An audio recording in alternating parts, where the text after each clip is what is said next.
I'm Brett Johnson. Look for sunny skies today with a high near 49. Tonight, rain with a low around 37. And Wednesday, partly cloudy with a high around 46.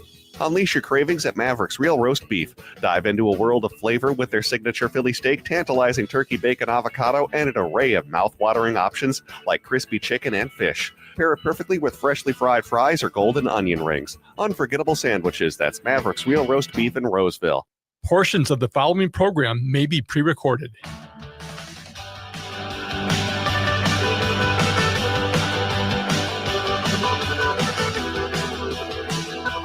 Broadcasting live from the studios of AM 950, KTNF, the progressive voice of Minnesota, and streaming live right now on our YouTube channel, youtube.com/@TheGailey Show.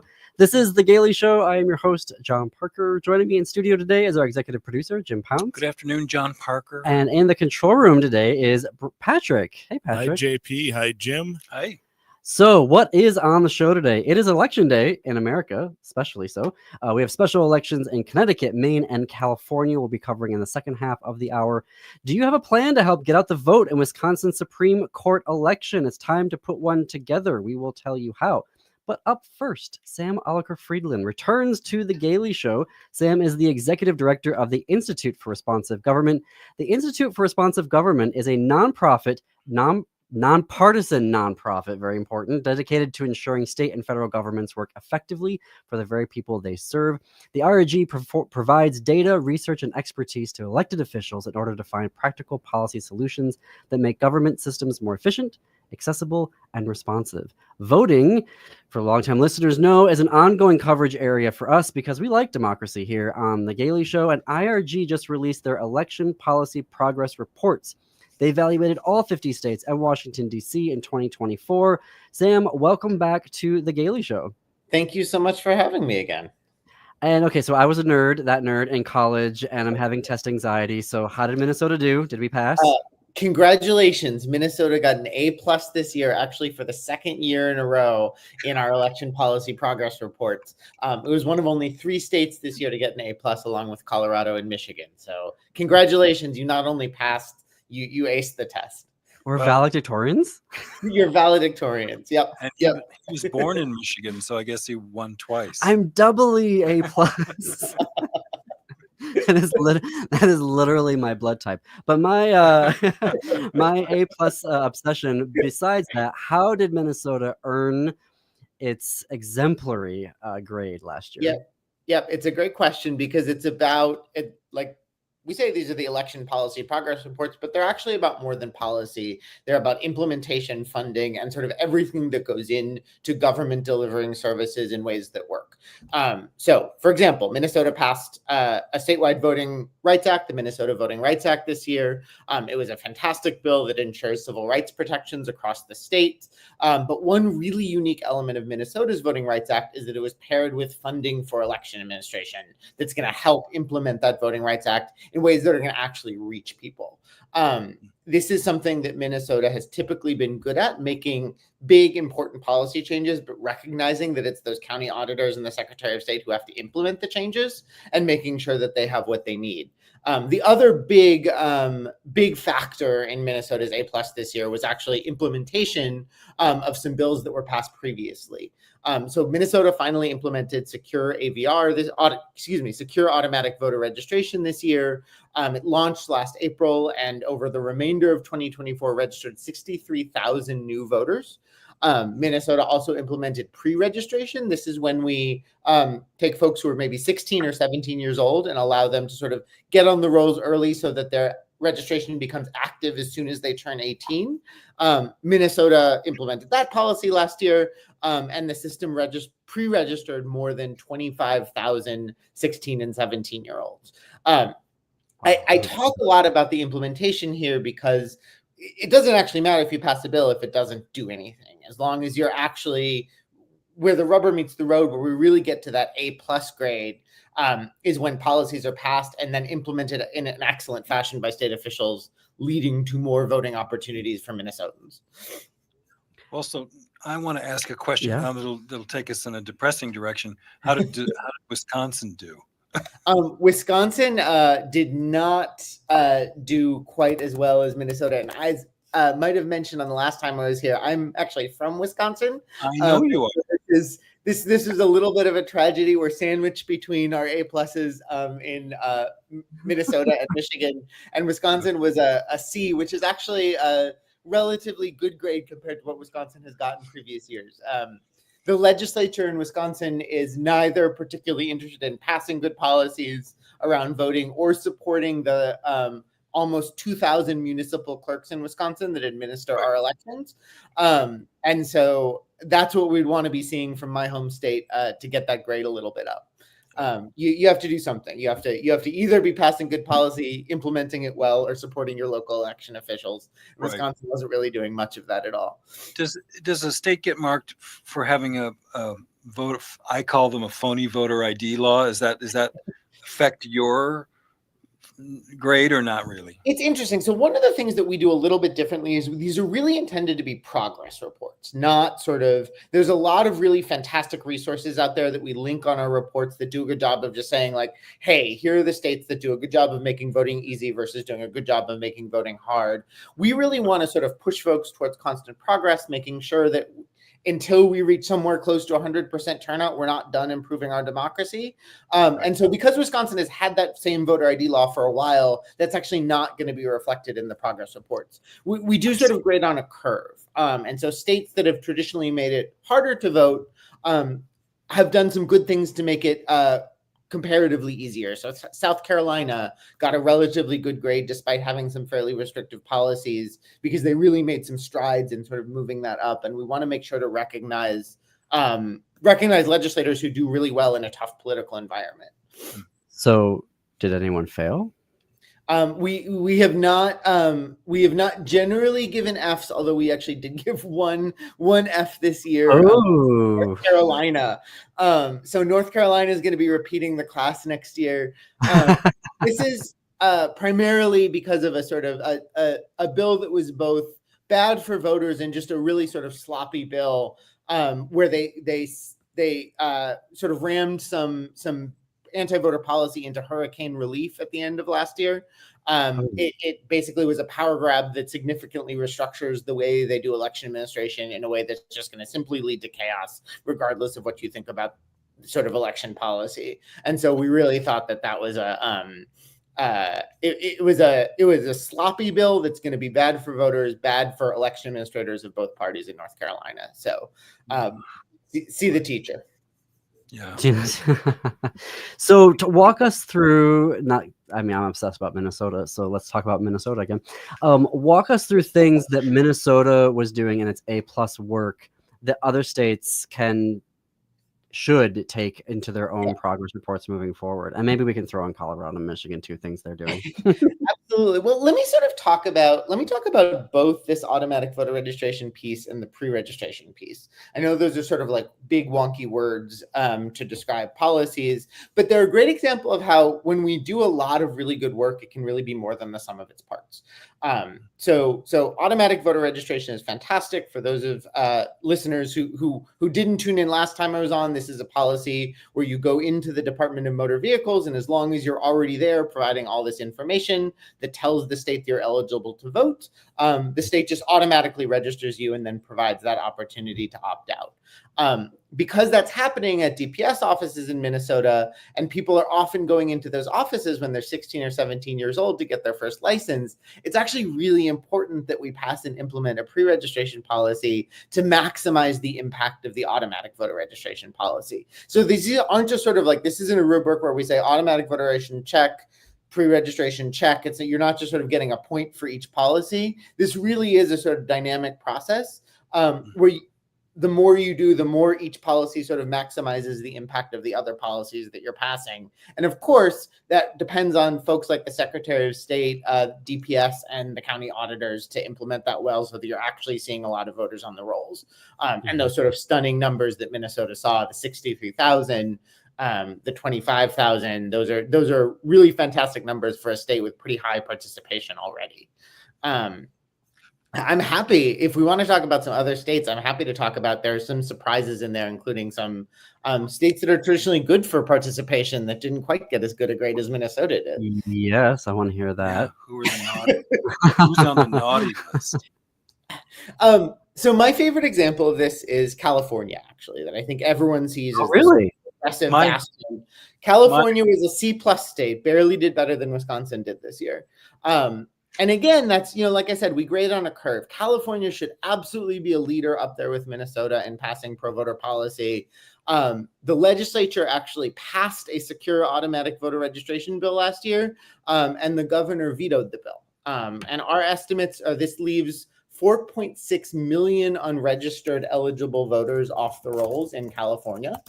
That's almost the voter eligible population of Minnesota as an entire state. Mhm. That California is missing from their rolls. And so as they go to vote in that special election, I want to think both about the people who are going out to vote today and the people who are excluded because Gavin Newsom became the first Democratic governor to ever veto an automatic voter registration bill. Why? The state is having some, I think it was sort of, there were some fiscal problems in the state, but I will say it is reflective of an overall inattention to maximizing voter registration. The fact that there's those 4.6 million unregistered eligible people is a problem that has developed over many years. And there's a lot of folks who have had the opportunity to fix that who haven't in California government. And this is sort of the latest, I would say the latest reflection of a lack of urgency about a very significant problem. Is it because, sorry if I may, is it No, becoming no, a please. partisan issue where they feel the Democratic Party feels so comfortable because they've got the legislature or their version of that, they've got the governorship, so they're like, we're not feeling that there's going to be any threat to our power, so this isn't become a priority for us anymore? I mean, is it partisan in that regard, or is it just a budgetary thing? Certainly I know could you're be not part- partisan. So I Yeah, don't want no, to and I think comment it on certainly could be part of it. And I might even sort of rephrase that slightly to say that in a place like Minnesota, in a place like Michigan, everyone is really conscious that these elections sort of happen on the margins and that everyone needs to maximize participation in order to make sure that democracy is thriving, because democracy really does sort of hang on a razor's edge in many cases. I do think we see less attention to that in states like California, where things are, where the governor's race, for example, is not going to be a nail biter, although there's a lot of local races across California that are on the tightest margins that those 4.6 million eligible but unregistered voters could make a difference in. I think, the House of Representatives in the United States is going to depend on California elections for a long time. And if I were a Democrat or a Republican in California, I would want to maximize the number of voters who are going to vote for my party who are registered. we're gonna have to take a quick break here because we have got more for you, and I'll hear more of what you've got about these election progress reports. We are going to take that break. More with Sam Oliker Friedland, the executive director of the Institute for Responsive Government, back with us. So stay tuned. We'll see you on the flip side.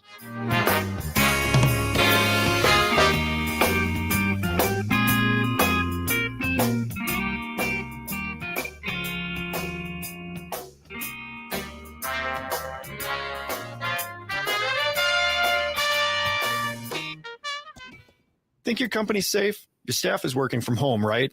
As I speak, cyber criminals are mounting attacks across the country. Remember, when we're weakest, cyber criminals attack. Hi, Mark Sommerfeld from Rymark. The Rymark team is guiding our clients through these difficult times. In fact, demand has been so high, we created an easy-to-follow guide. It's yours free. Download our 5 steps to securely work from home now at rymarkit.com or call 651-328-8900 for a no-cost how-to discussion.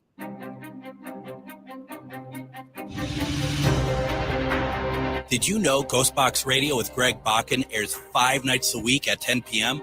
That's 5 nights of talking about ghosts, ufology, Bigfoot, and so much more. We're talking about the paranormal every Monday through Friday with some of the most trusted names in the field. Join us and step into the unknown with Ghostbox Radio with Greg Bakken, Monday through Friday at 10 p.m. Only if you dare. Turn to Auto Technical with your vehicle donation. We have families waiting for a car. Over 85% of unemployed are successful in finding and keeping a job if they have dependable transportation. A car plus a job equals a life changed. 612-919-5526. We have families waiting for a car. 919-5526. Or autotech.org. It's no secret that medical care costs are soaring, with nursing home and skilled nursing care costs being some of the highest. You don't have to deplete your savings in order to receive long-term care. At Schroman Law, we work with families to develop and implement strategic planning for medical assistance for long-term care, for assisted living, nursing home care, or home-based care. Contact us today to schedule a free consultation at schromenlaw.com. That's SCHROMEN law.com. Hi, I'm Scott Shamblot from Shamblot Family Dentistry. We're the fear-free, shame-free dental office. If you're having a dental emergency, we'll try and get you in the same day you call because we don't like to see anyone in pain. And we'll help you get through every appointment in the most pain-free way possible. As my daughter Rachel says, if you don't see my dad, please see another dentist. Take care of your teeth because they're the only ones you get. Shamblot Family Dentistry in Hopkins and St. Paul. Find them online at shamblotfamilydentistry.com or call 1-800-FIX-MY-TEETH. Is your teen or young adult withdrawing, experiencing anxiety, or depressive thoughts? They may need a larger team to care for them. That's where Hazelden Betty Ford comes in. Our team of experts help guide with proven mental health and substance use support. You can trust Minnesota's #1 teen treatment center to help your child thrive. Turn to wegotyou.org to learn more. Hazelden Betty Ford. We Got You. Sponsored by Hazelden Betty Ford Foundation and aired by the Minnesota Broadcasters Association and this station.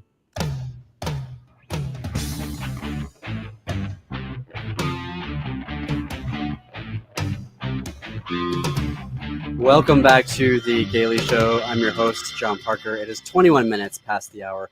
What a music to charge into this next segment. We're here with Sam Oliker Friedland. Sam was a voting rights litigator at the Department of Justice's Civil Rights Division under both the Obama and Trump administrations. He is currently the executive director of the Institute for Responsive Government, and they just released their election policy progress reports for 2024. All you nerdy Minnesotans, if you're just tuning in, you can relax. We didn't just pass, we were top of the class with Michigan and Colorado, but whatever. Sam, you put out these reports as Congress is currently debating the SAVE Act, which is about voting. Can you put those two things in conversation with each other? Because the SAVE Act doesn't seem on the face of it to be saving anything about voting rights. Yeah. If there's one thing I want folks to take away from these progress reports, it's that look for policies that are good for voters and good for local and state election administrators. That's how we sort of raise election integrity and voter access at the same time. That's the measure of a good policy. The SAVE Act is actually a perfect example of something that fills both of those prongs. So ostensibly, it's written by folks who care about preventing voter fraud. What it actually does is create an election administration mess that makes local election officials' lives harder and voters' lives harder, and doesn't think about sort of implementation and funding and all of these things we've talked about that Minnesota did so well this year, leading to the A+. We completely agree with making sure that only citizens are on the voter rolls. Actually, we think there's a number of policies, including Secure AVR in Minnesota, that are taking really great strides towards verifying that only citizens end up on the voter rolls. The key is to do that in ways that don't just create a bunch of paperwork for voters to do. I don't know about you. I have no clue where my birth certificate is. If I had to bring that to the polling place or bring that to an election official to show, I would be out of luck. I will say, the SAVE Act doesn't even consider implementation issues like women who might have gotten married or men who might have gotten married and changed their names. Folks like me with hyphenated last names are going to be kicked out by every step of the sort of every algorithm used in this process. And it's going to be really tough to sort of get back in the voting process. And all of that inefficiencies that it creates are for the county clerks, county auditors across the country to clean up at the same time that they're supposed to be running a secure election. It's actually an incredibly disrespectful policy, I think, of the folks who are the backbone of our democracy.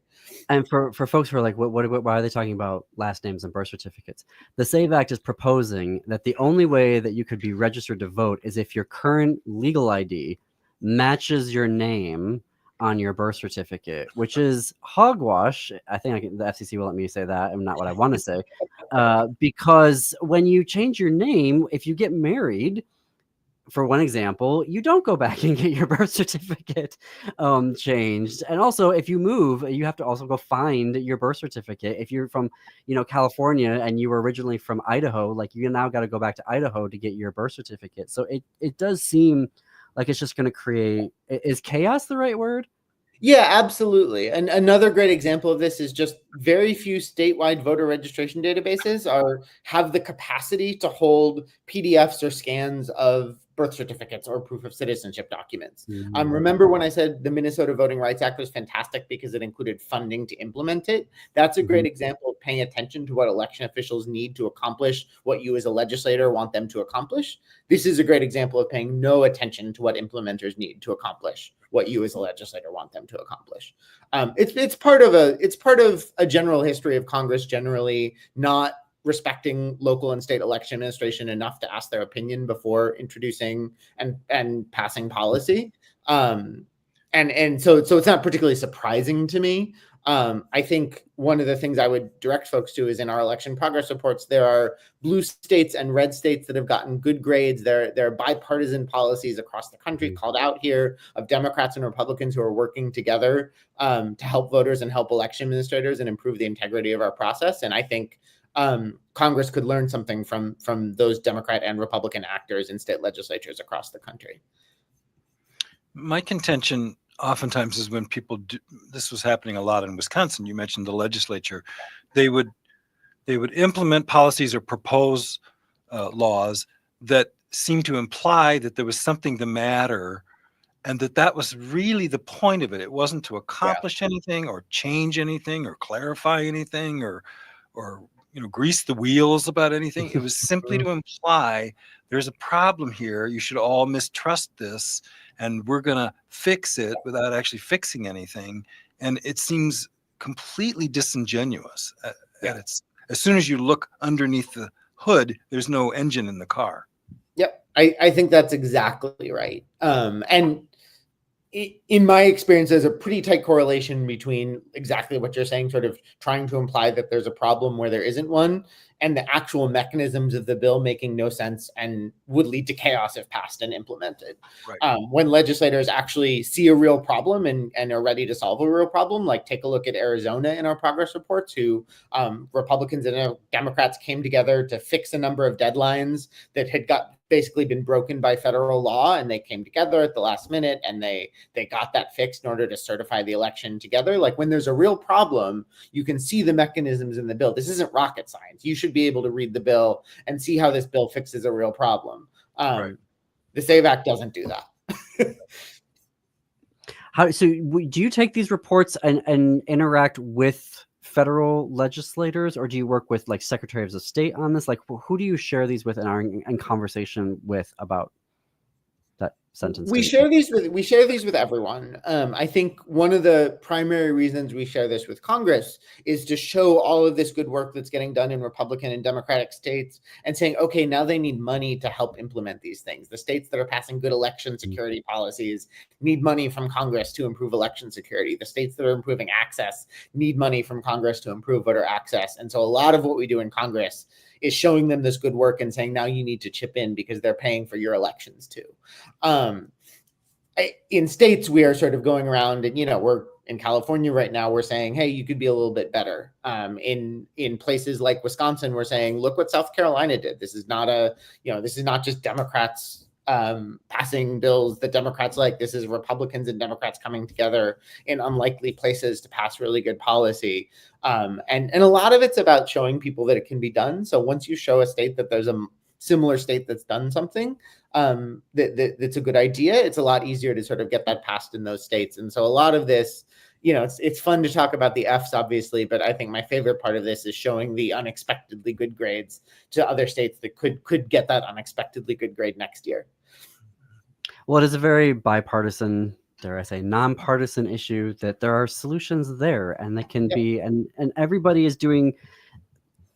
Both parties can do great work, is what you're saying, if they would only just do it. Thank you, Sam Alliker-Friedland, Executive Director of the Institute for Responsive Government, for joining us again here on The Galey Show. thank you for letting me lay out the grades publicly, and congrats to Secretary Simon and the legislature and everyone in Minnesota for the good grade. Absolutely. Folks, you can read the reports and our A+ rating for yourself by heading to responsivegov.org, a really lovely designed website that makes the data and the reports easy to read and review without needing a Master's of Public Affairs degree, which I have, but still, it's a really nice website. I've got to fit in a break here. Stay tuned. Support our sponsors. They make all of this possible here on The Gailey Show.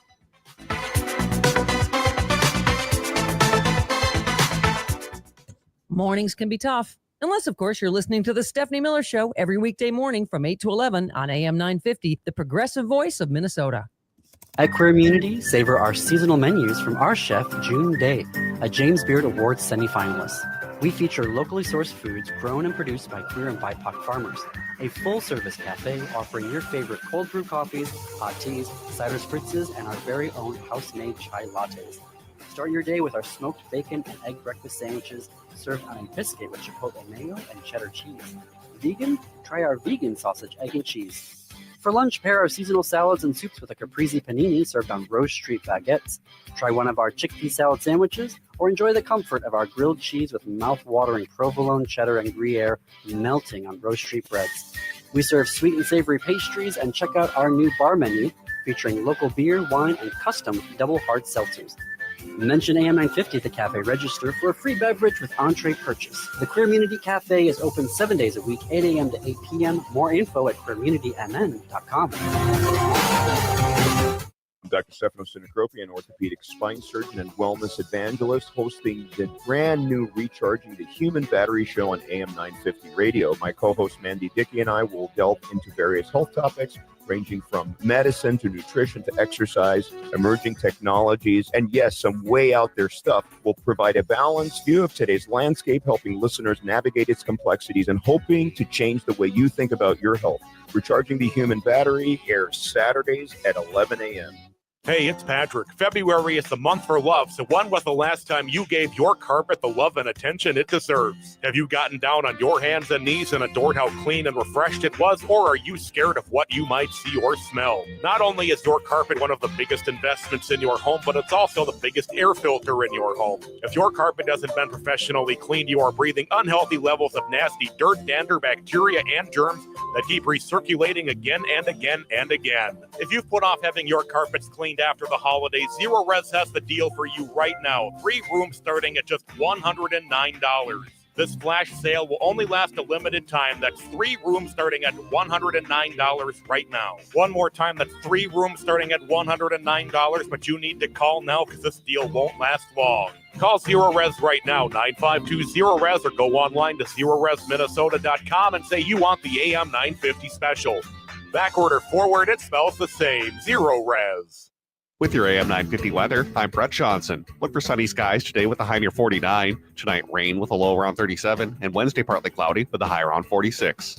Unleash your cravings at Mavericks Real Roast Beef. Dive into a world of flavor with their signature Philly steak, tantalizing turkey bacon avocado, and an array of mouth-watering options like crispy chicken and fish. Pair it perfectly with freshly fried fries or golden onion rings. Unforgettable sandwiches. That's Mavericks Real Roast Beef in Roseville. AM 950 KTNF, St. Louis Park, Minneapolis, St. Paul.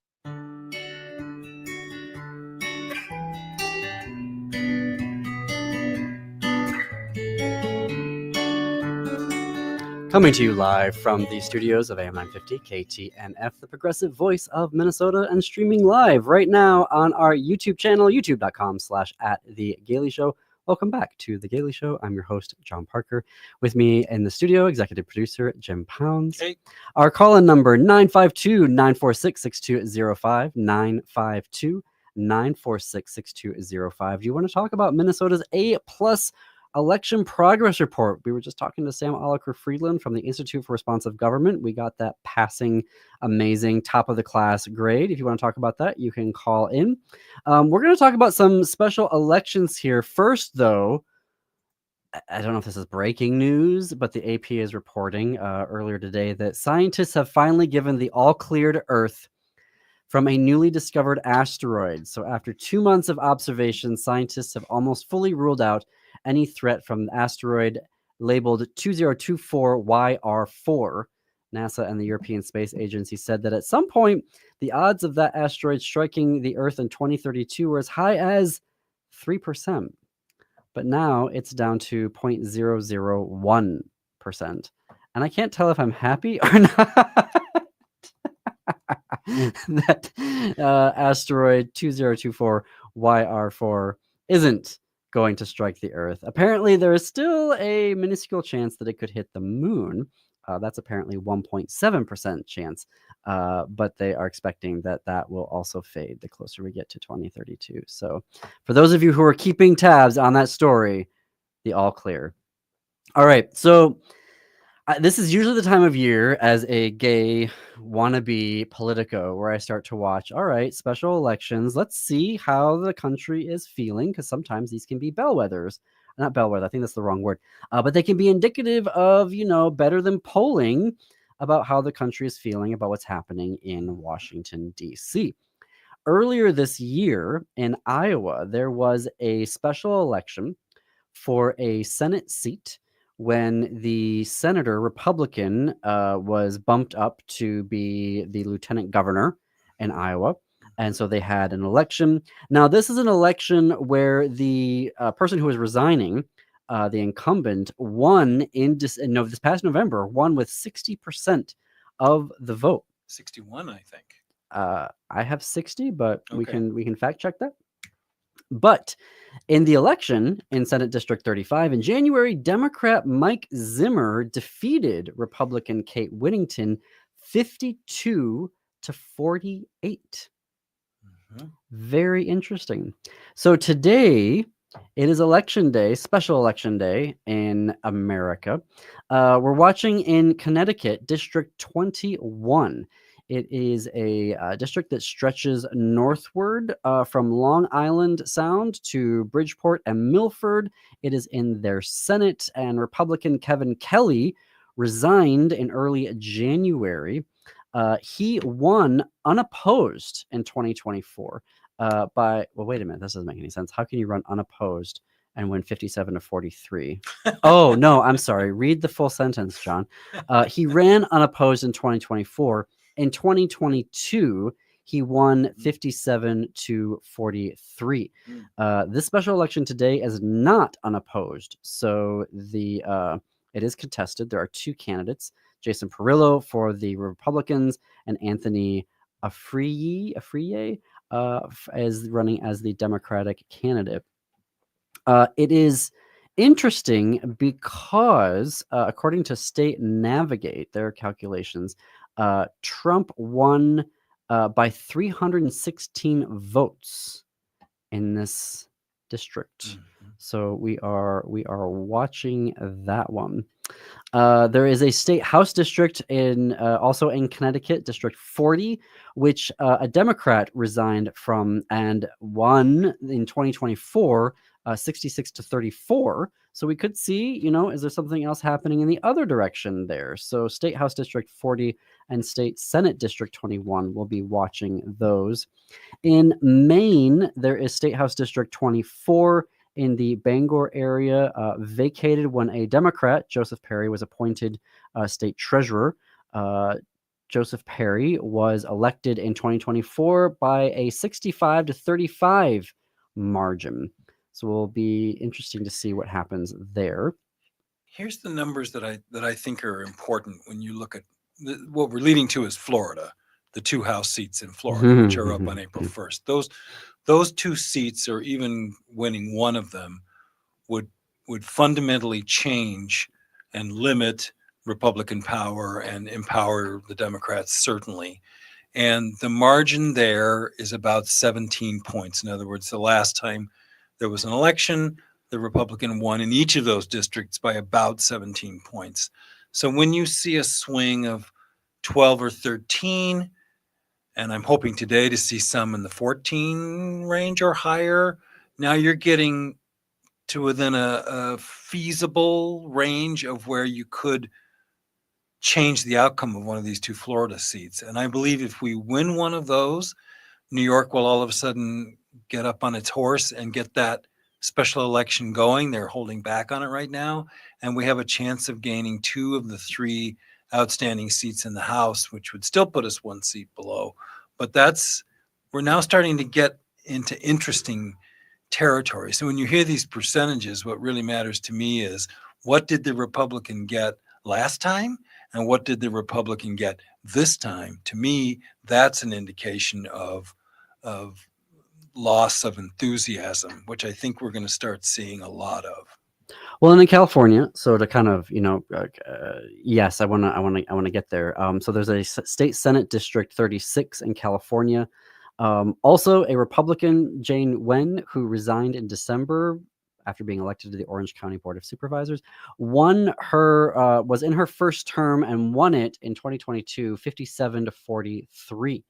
There are 2 Democrats and 2 Republicans on the ballot. There is also State Assembly District 32, which is up as well. A Republican resigned after winning a special election to succeed Kevin McCarthy. So I think that the majority of these are Republicans in California, Maine, and Connecticut. We'll see what happens there.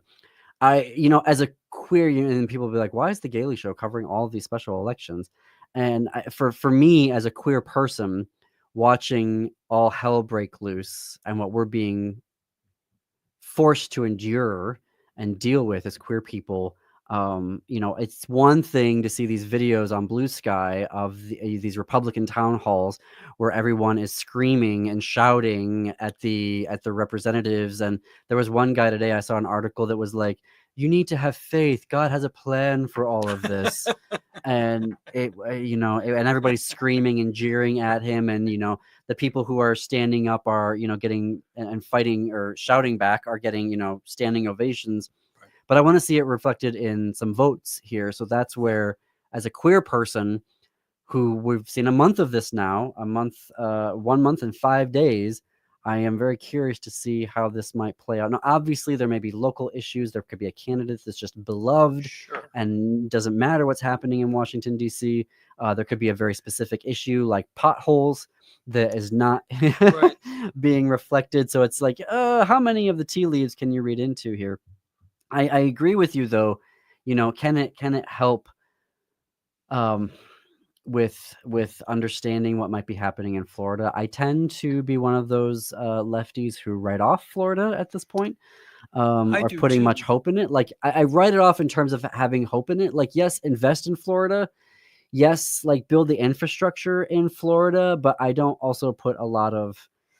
I know that Ken Martin just announced his whole strategy to the Democratic Party as the new chair of the Democrats, and he's talking about not just a 50-state strategy, but a 1,344 county strategy, and that's nice. Okay, we've heard that before. We'll see what happens there. Really easy to say it, but Well, this is kind of politics as usual, and I guess what I'm suggesting in this, we've said this in recent episodes, we're not facing any kind of normal political reality. There are people, including myself, who believe the country is under attack from a foreign government, in my opinion. And so the stakes for that just go through the roof. And as soon as someone is individually affected, the Republicans who've lost their jobs, the Republicans whose kids can't get a Pell Grant to go to college, all of that, as soon as they start being personally affected, suddenly they have an awareness that they didn't have any other way. And I think that's happening. How many of the 200,000 people that Muck and Dump got rid of from the federal government in the first month, how many of them were Republicans? Because I think several of them were. And I mean, statistically, a third of them would have been or thereabouts. So there's a lot of households that are hurting, and they're feeling a little, at the very least, confused. And if you're in Florida and you're told 1.1 million of your residents are going to be shipped out in this phony, let's get rid of all the immigrants BS, then there's people in Florida that are very unhappy, whether you're a Republican or not. Nobody likes to see our country attacked. No good American likes to see that. And I think they're going to show up with a different attitude to these special elections. It's an opportunity to change this momentum significantly. We don't have much of an opportunity, but we do have one. I wish there was a way of tracking the LGBTQ vote in all of these special elections, particularly the congressional ones, to see as well what that turnout rate is. I would imagine if you live in, so let's see here, it is District 1 and the Florida 1st and the Florida 6th. One of them is Daytona. Get your voting plan together now. Daytona Beach, I think, and the Democrat in that district, I'm sorry, I don't remember if it was 1 or 6, said, it's very strange to see Dump all of a sudden show up at the Daytona 500, which nobody expected him to do, because I think he's a little bit aware that this isn't, I'm not winning any popularity points, not that he really gives a darn about that, but I think he cares a lot. I think it really bugged him that he got booed at the Super Bowl. I think he's having that sense, like all megalomaniacs do. I have to double down on this because look, maybe these 20 people don't like me, and so I think he's concerned a little bit, and I think we could really scare the what out of him by winning our 216th seat, which we're going to do in one of those Florida districts. I'm determined that with independents and young people and Black people and Latino people, we're going to do that. And gays. And gays. And the queers. Yes, thank you. Turn out the vote. Well, yeah, I mean, we'll see. I do think that they probably tried to find a sporting event for him to go to. That would be a friendly sporting event where he could be cheered. Right. So that would be, if any sporting event. Right. Well, they should have just sent. I mean, Linda McMahon should have just taken to a WWE event or Yeah, go to a perfect. stupid UFC fighting event. He'll get That's plenty his of base. cheers there. That's his base. People throwing chairs at each other and throwing up. That's his base. Yeah. That's not who benefits from his programs. No. That's muck. But those are his base, the people that vote to hurt themselves. Yeah. Speaking of muck, do you have your plan of how you're going to help get out the vote in Wisconsin? So I'm talking to all of our listeners in Wisconsin and all of our folks in Minnesota and Iowa and in Illinois that are pro-democracy, that are organizers and activists and want to help get out the vote. I've done this. I'm a Minnesotan, but I was helping knock on doors in Wisconsin last year for the Democratic Party. It is time. The election is on April 1st, and already Musk has donated $1 million. He is trying to agitate and flip the Supreme Court back to a conservative majority. I cannot tell you how annoyed I personally am that a liberal justice only spent 2 years in the majority and then decided to retire. There may be very valid reasons for that, but for me, I'm like, you have spent your entire time in the minority. You finally get a majority on the court, and then you're going to resign. Now, again, I want to allow for there may be very serious issues of why this person, this justice needed to step down and retire and do all of those things, but it's so annoying that we finally got a liberal court. And yeah, there it is. I hear music. I need to pay attention to my time cues. One last break, but lots to get to on the Gailey Show because we're going to talk about how to create that plan of how to help get out the vote, things that we will also be considering doing here on the Gailey Show. So stay tuned. We'll be right back.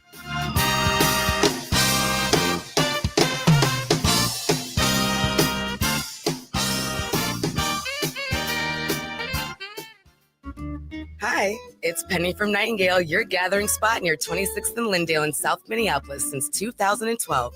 Come check out the fun and vibrant atmosphere.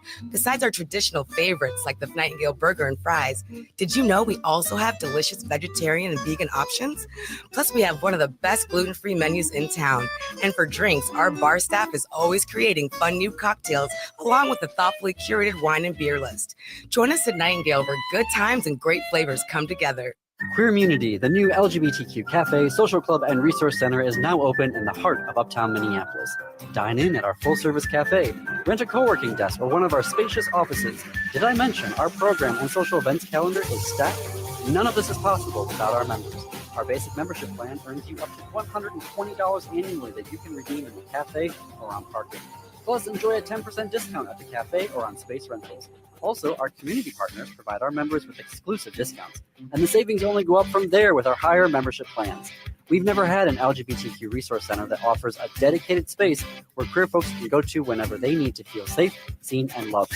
Your membership keeps Queermunity open 7 days a week from 8 a.m. to 8 p.m. and provides needed resources to members of the community regardless of income.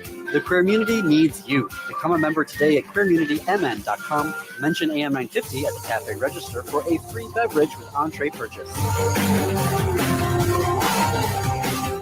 Experience a brand new musical bursting with imagination and surprises. In Milo Imagines the World, a wildly creative young boy spends his time on a crowded train car, imagining the lives of the passengers around him, and sees his dreams come to vivid life in the form of vibrant songs and energetic dance numbers, with tunes ranging from pop to hip-hop to country. You won't want to miss this stunning new production that the Chicago Reader called an absolute delight. Milo Imagines the World is on stage at Children's Theater Company through March 9th. Get your tickets today at childrenstheater.org.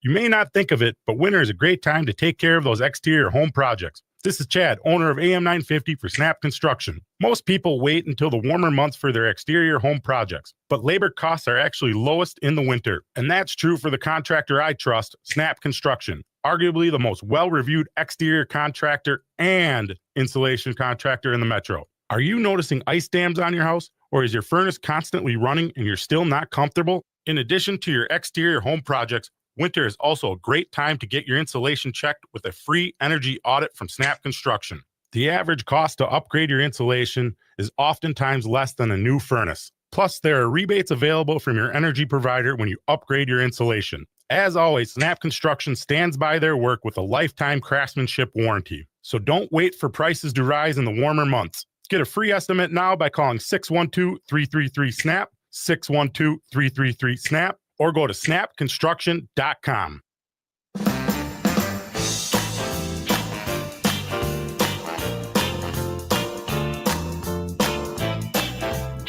Welcome back to The Daily Show. I'm your host, John Parker. I'm noticing here, I just saw a headline come through. I don't know if it's breaking news, but AP News is reporting that federal technology staffers have resigned rather than help Musk and Doge. More than 20 civil service employees resigned Tuesday from billionaire Trump advisor Elon Musk's Department of Government Efficiency, saying they were refusing to use their technical expertise to dismantle critical public services. They said, "We swore to serve the American people and uphold our oath to the Constitution across presidential administrations. However, it has become clear that we can no longer honor those commitments."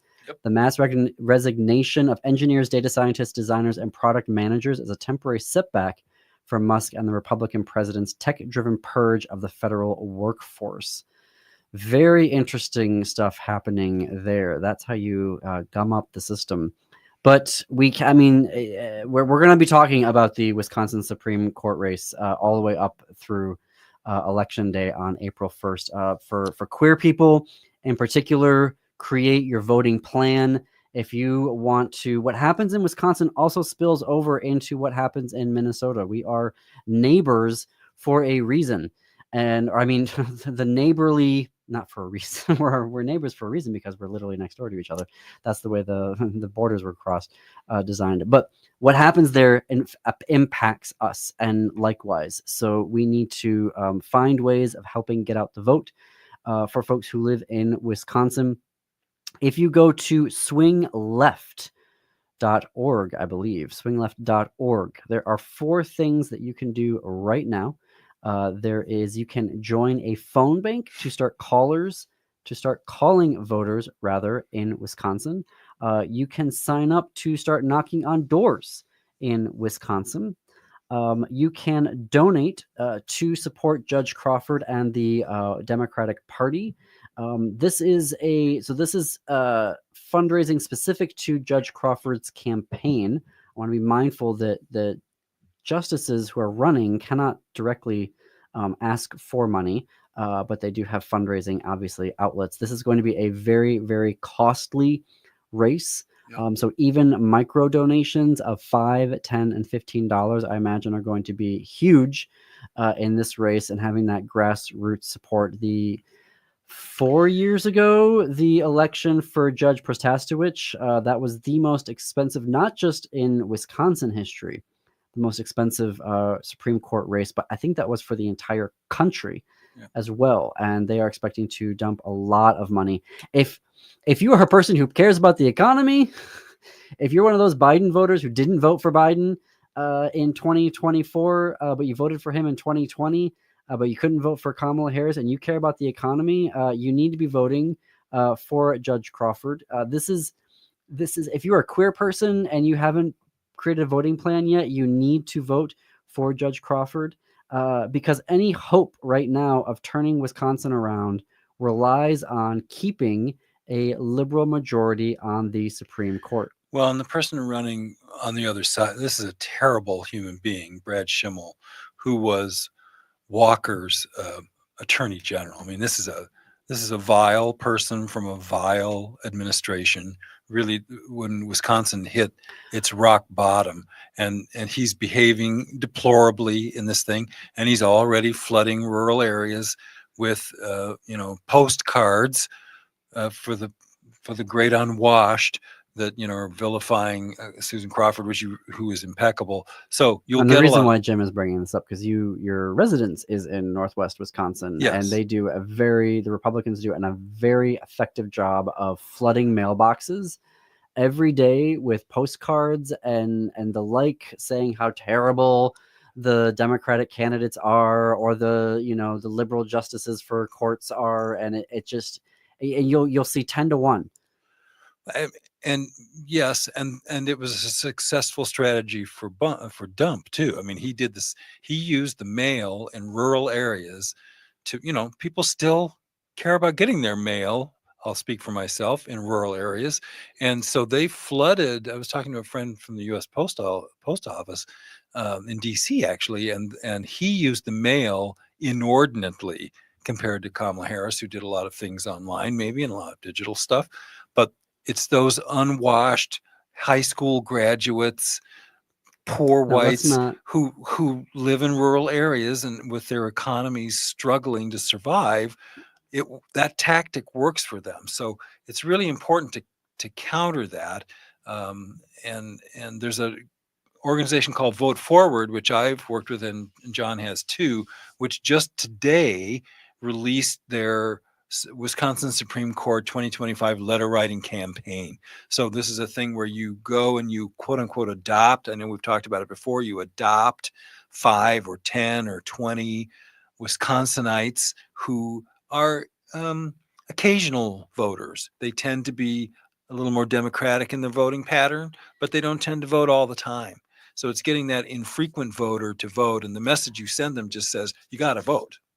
Well, and just so folks are clear here, if you're a working class voter, a union voter, the economy is on the ballot here with the Supreme Court race. If you voted or want abortion rights in Wisconsin, Brad Schimmel, the conservative candidate, does not want that. He wants to protect abortion rights, and that ban will go back in if the conservatives get back control of the Supreme Court. And he has a terrible record on when he was Attorney General. Jim, you were talking about that record. He allowed thousands of sexual assault kits to remain untested. Serious delays in that process, and it was a really bad. It was a really on top of a lot of bad things in his record. That is one thing that definitely stuck out to me. Like, wait, what is happening? And now he's resorting to things like doctoring up photos of Susan Crawford so that she's unsmiling. How juvenile, how embarrassing. And there are allegations that he was violating the campaign finance rules. I totally believe it. But we will see about that. Go to swingleft.org to figure out what you would like to do. Knock on doors, write letters, join a call bank, donate money. All those are ways that you can support this. It is going to be a very tight race, and we need to find ways of how to keep the Supreme Court in a liberal majority. Thanks everyone for listening and or watching today. We will see you tomorrow at 2 p.m. Stay tuned for the Matt McNeil Show coming up next. After that is Native Roots Radio. Keep it queer, America.